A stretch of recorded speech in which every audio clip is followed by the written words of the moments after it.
Hello everyone, NadLabs here. Today we're going to be making this random walker in the Godot Game Engine, version 3.2.2 stable, and let's get right into it. Okay, so I'm going to be doing something a little bit different. I'm going to be going over the thought process of making something like this. So as you saw in the beginning of the video, I need some sort of square or some sort of object that I can see, so I'm obviously going to be using some sort of not collision shape, but kinematic body 2D or area 2D, which has a sprite and a collision shape, so I can see the object moving around on the screen. I'm also going to want to get a random direction every few seconds or something like that. So if I'm going to be getting a random direction, I need to use the timer for sure. That's a very easy way to set it up. I also need to use some sort of random function. So maybe rand range, maybe rand f, rand I, one of those I can use to my advantage. I'm also going to want to move it, so I'm obviously going to use the move and slide function because it's a very simple way to get 2D movement happening. I also want to place tiles wherever the walker has already been to, so for that I'm going to use the tile map for sure because it's a very simple way to get a grid setup. And yeah, that should be it, and let's get right into coding it.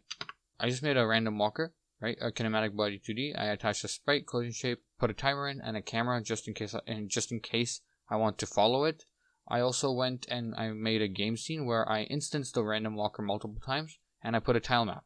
And I also put the tile maps modulate to a darker color because it helps separate this Godot icon from the random walker icon, because I'm just trying to make this tutorial as simple as possible. Anyone can follow without getting some sprite from the internet or anything.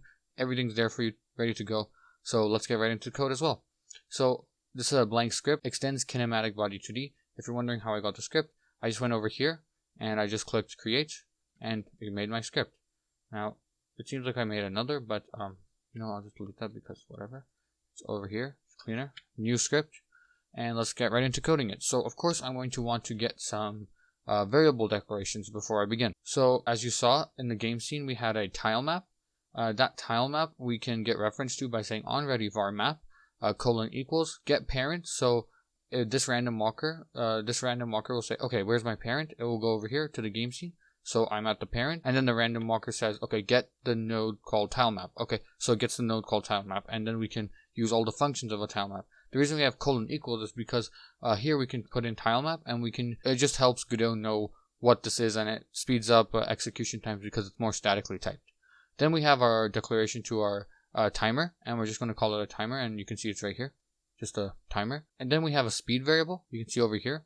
The export keyword actually allows me to edit over here. So this value takes precedence over the one set in script. And we also have a direction. I just realized it does not need to be an exported variable. We have our declarations to our variables that we might need, right? We have a speed variable, direction. When we start our scene, we want to make sure we get a random direction. So we might as well code that in the ready function. So I'm going to be doing something like in the ready function, we're going to randomize everything, and then we're going to set the direction variable equal to a vector2, and we're going to get a random value. Now now it's giving me an error. Get random value isn't declared in the current class. So let's make that function so it's easier for us to get a random variable. So I'm just going to go over here like this. Function. So I'm just going to type function or a func get random value. I want it to return a float for sure because I'm using a float over there. Put a colon, and we're just going to say var fl for float, I guess. Rand range between -1 and 1. That should work. And I'm just going to return the fl. And that's literally how we get a function to do something that we want. Or at least that's how we get a function to return a value. So at the ready function, when the direction is set, it will call this function and it will ask, may I please have a value in return? And this function will be executed and it will say, okay, here's the float value I have between -1 and 1. Now we also want to make sure that we normalize this vector, and normalize basically means that we set it equal to a length of 1. This is the mathematical expression if you're interested, but I'm going to go into simpler terms what that means. So let's say this is our XY plane, and this is, Godot decides to choose, 0.76, and it chooses maybe 0.96 for the Y. And if we draw that out, it gets us somewhere here. If we find the length of this, and of course I'm a human, I do not know how to do 0.96 squared and 0.76 squared. If I square both of them and I take the square root, we actually get a length of 1.224 ... right? And there's nothing wrong with using a length greater than 1.2. In fact, it can even happen the opposite way. So let's say Godot chooses 0.2 and then Godot chooses 0.05. Our vector will look something like this, and this is the direction Godot will, or the kinematic body 2D will travel. So 0.2 squared and 0.05 squared. It gets us around 0.206 ... And there's nothing wrong with using something less than 1. It's just that Godot will start moving at a, or the kinematic body 2D, I should say, will start moving at a very slow speed. And if we use something 1.224, then it will move at a very fast speed. We want all the random, or if you want, we should make all the random walkers move at the same speed. So it's just a lot more uniform, and lines can be a lot more jagged and clear. Instead of having random small lines and then very large lines, we should make everyone move at the same speed. What Normalize does, it says, okay, you're 0.26, we're just going to extend you to a point where you're 1. And the way it does that is by taking the vector and dividing it by its length. Okay, that's done. So now, if we run the scene, or the game scene, I should say, well, nothing happens. Why? Because we have nothing to move. We didn't set up the move and slide function yet. So here's the move and slide function. So we're basically making a variable called velocity. We're setting it equal to speed over here, times direction times delta. The reason we want to multiply by delta is we want to make sure our game is frame rate, or this random walker is frame rate dependent, which means that whenever this program runs on a slower computer, we want to make sure that the sprite moves at a predictable pattern, or a predictable length. We don't want it to move like 10,000 pixels off to the side because the computer took 1 second to calculate everything. That shouldn't happen. We should make sure everything moves at the same rate or frame rate, I guess you could say, and that's why we multiply by delta.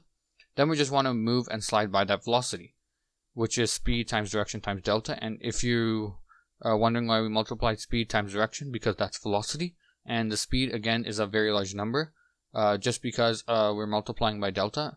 And I'll show you. If we print delta, you'll see that it's a very small number, and if we print speed, it's a very large number, and if we print direction, we should just get a vector 2. And you can see these start to move off in a random direction, and you can see that we get a very small number for delta. And then over here, this is the speed variable, or this one over here.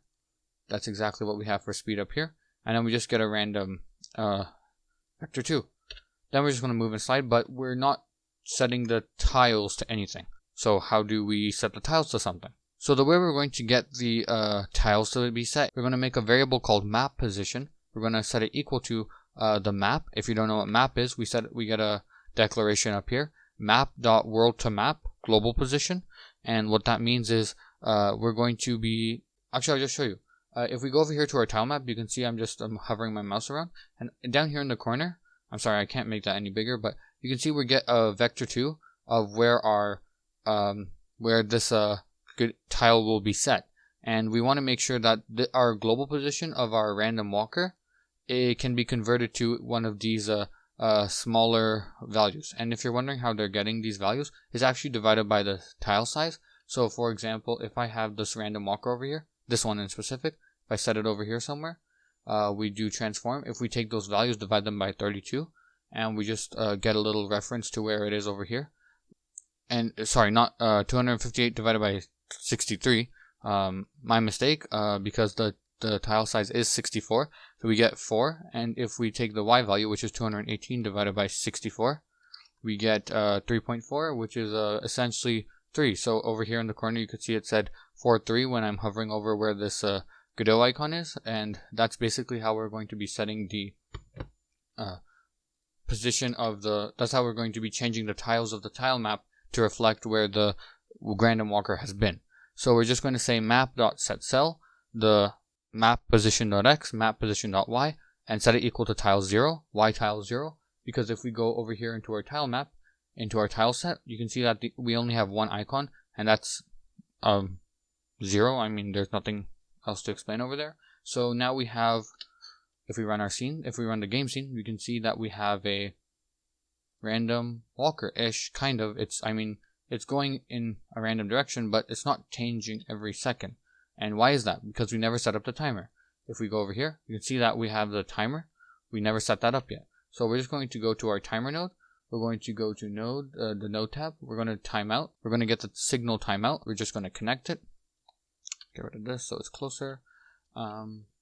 So what are we going to say? We're going to say that the direction, actually, in fact, we can just get this value, this line, and we can just paste that. And in fact, if anyone wants, we can just make a new function called getRandDir, and we can just make it return nothing and just paste it. And now, instead of having spaghetti code, which is a concept of having multiple lines of code that do the same thing, essentially, we can just do that. And now we have getRandomDir. And of course, we want to make sure that this timer that we're getting, it's going to be very quick. So 0.1 to 0.2, that totally works. And now let's run the scene. What do we get? We get an error. It seems that, oops, my mistake. So we want to make sure it starts in between a random range from here to here. And now, if we run it, you can see that we get these random walker behavior / pattern, where these things were just walking around. And if you're wondering why the camera is on this one, it's because all of these have their camera set to current, and it's actually acting on the last one. So if I just go over here to my remote scene, and if I actually, let me see, if I actually I can change the currentness of the camera, and now you can see we're on a different one. In fact, it will be easier if I, so if you imagine this one's like somewhere in the center, if I go over here to this one, and then I just switch the current, you can see that the camera moved, and now we're on a different one. And yeah, that's essentially how we make a random walker in Godot. And I'm just going to discuss a couple extensions. So some possible extension is that you add some gravity to them. I have a video about gravity. You can also make a walker that doesn't walk where it has been before. So for example, you want to make sure that these things don't overlap they don't overlap with other people's paths or the paths that they put down themselves. For example, this guy's just walking over his buddy's path.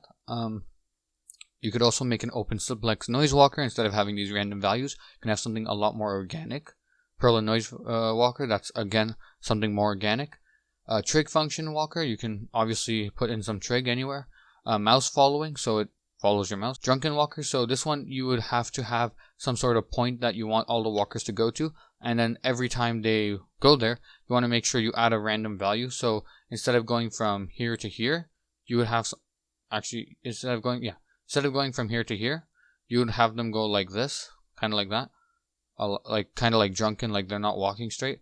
And then there's so many more. And if you ever want to restart the stream, you could always do something like this. And if you're wondering where restart is, in the project settings, if I go to project settings and I type in action, you can see I already have it existing, and I just set it to the letter R for restart. And whenever you click it, it just restarts. If you're wondering why this one starts a little bit away from everyone else, it's because its position at the beginning of the frame is somewhere else. So if I just set it there. And that's really all I have to say for this tutorial, and have an amazing day.